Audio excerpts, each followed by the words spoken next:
So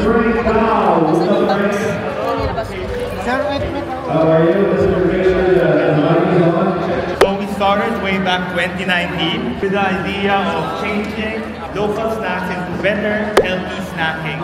So we're excited to let all of you try this. It's very crispy, it's vegan, and of course you can buy it here at all Kultura stores. And how many years have you been in business? We've been in business for 6 years. Little did we know that it would click, that people would try it and love it. What is your best seller? The best seller would be our original flavor.